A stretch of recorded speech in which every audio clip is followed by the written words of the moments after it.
Estamos de volta com o seu Repórter 47, segunda-feira, semana só começando, tudo de bom para você. E o Tribunal Superior Eleitoral começou os preparativos para o plebiscito que vai definir se o estado do Pará será dividido para a criação do estado do Tapajós e Carajás. Para falar a respeito deste assunto, nós convidamos o chefe da Casa Civil do estado do Pará, deputado federal Zenaldo Coutinho, que não vê com os bons olhos a divisão do estado. Eu quero agradecer, Zenaldo, a sua presença aqui no nosso programa Repórter 47. Muito obrigado. Vamos falar um pouco aí da divisão aí do nosso estado. Por que o senhor é contra a divisão do estado, deputado? Porque todos os números apresentados até agora demonstram que não é bom dividir o estado para a população. Então eu não vejo com bons olhos, é porque não identifico melhoria na qualidade de vida de todo o povo do estado ao se criarem mais duas estruturas administrativas. Bom, estudos já foram feitos e, claro, todo o tempo vocês estão fazendo aí esses levantamentos e já foi verificado, constatado que a maioria não quer divisão, mas mesmo assim o plebiscito tem que acontecer, né, deputado? Sim, o plebiscito vai acontecer, é um instrumento democrático de participação popular e é óbvio que tem que ser consultada toda a população do estado. Então a nossa expectativa é que com este tempo, agora que o TSE deu, vai ter o plebiscito apenas em dezembro, a gente consiga produzir estudos mais profundos, detalhados, em todas as regiões do nosso estado, para demonstrar ao final que esses números preliminares que nós dispomos, que esses raciocínios que são tão elementares, né, de mostrar que o custo da administração pública, da máquina burocrática, vai triplicar. Hoje nós temos uma Assembleia Legislativa, se dividirmos teremos 3 assembleias.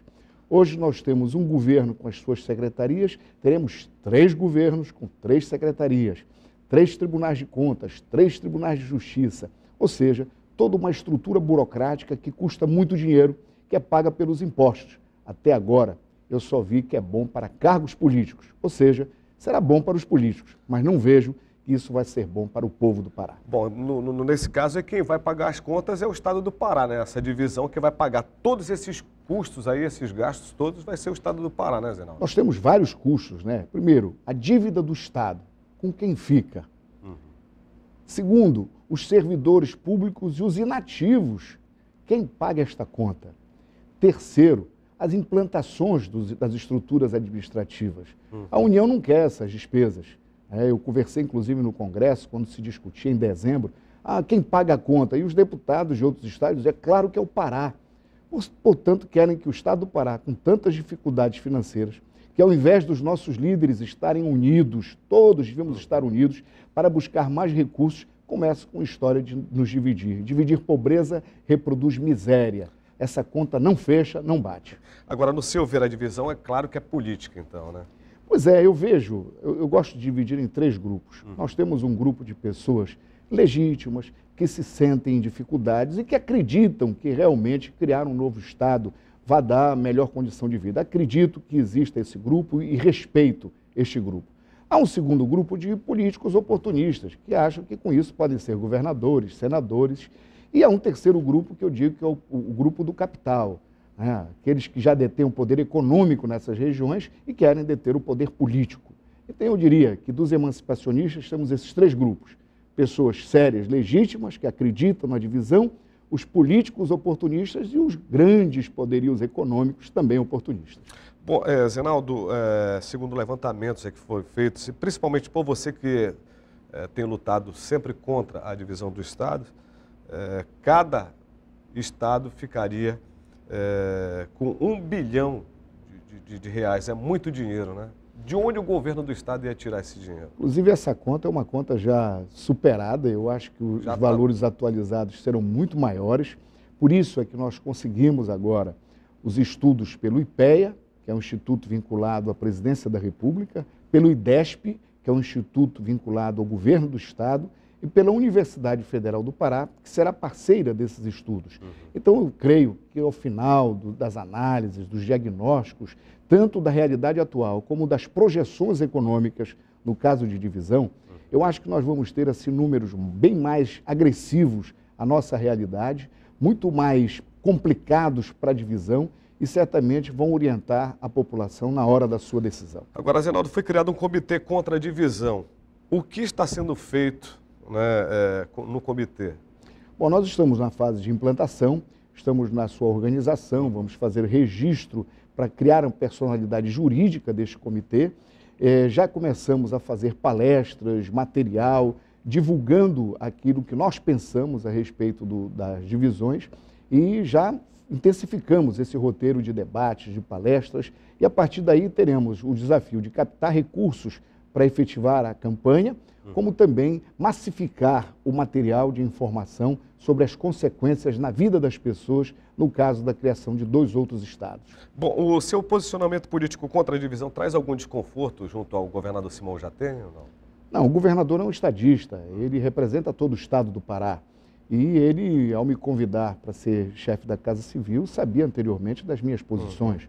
Jamais me coibiu, como também não inibe nem impede que, inclusive, tenha dentro do governo pessoas que pensam de maneira diferente. Então, o governo é um governo de todo o estado e tem sido essa a lógica do governador. E como ele está pensando em relação à divisão do estado? Bom, o governador ele fez 2 gestos que, no meu entendimento, são fundamentais e demonstram esse caráter de estadista.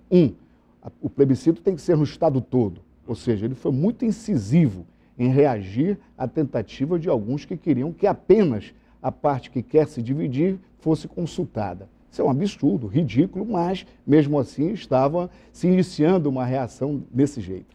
A segunda manifestação do governador, muito incisiva, também no meu entendimento, contribui para essa condição de estadista, é a exigência de estudos que venham orientar o debate, para não ficar só na base da paixão, do que eu quero porque quero, mas do que eu quero porque existem razões científicas que irão proteger a população. Agora, Zenaldo, você pode fazer uma avaliação de cada estado dividido?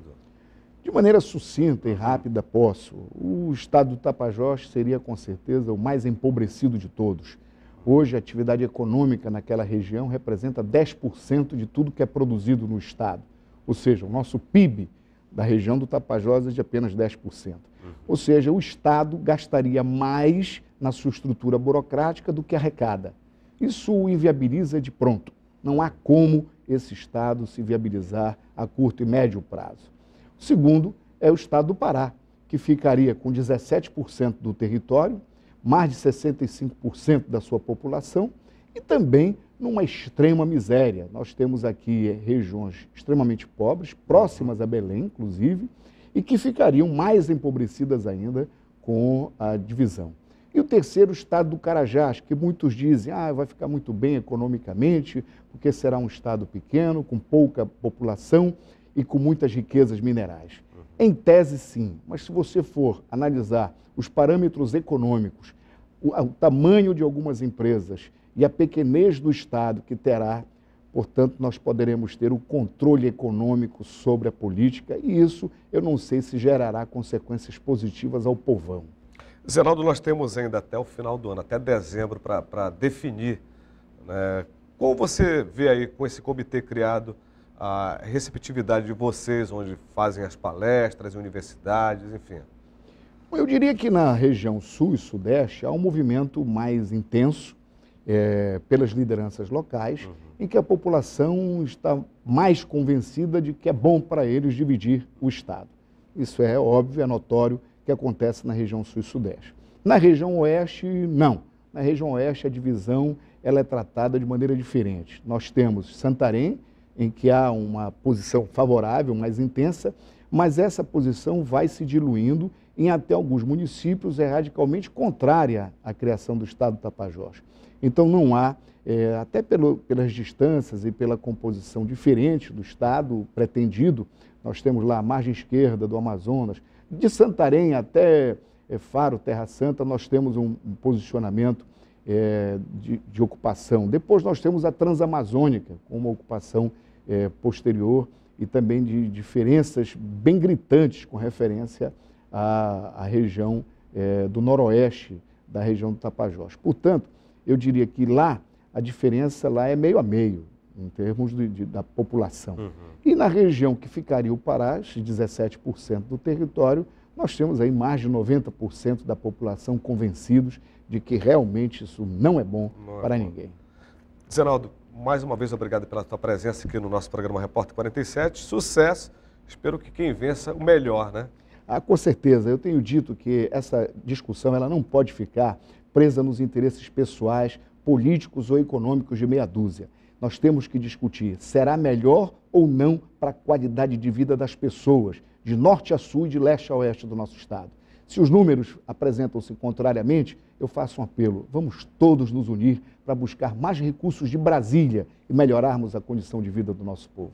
Com certeza. Esse foi o nosso deputado Zenaldo Coutinho, que falou sobre a divisão do estado do Pará, né, em 3. Nosso programa de hoje chegou ao seu final, grato pela sua atenção. Continue assistindo nossa programação. Tchau, até amanhã.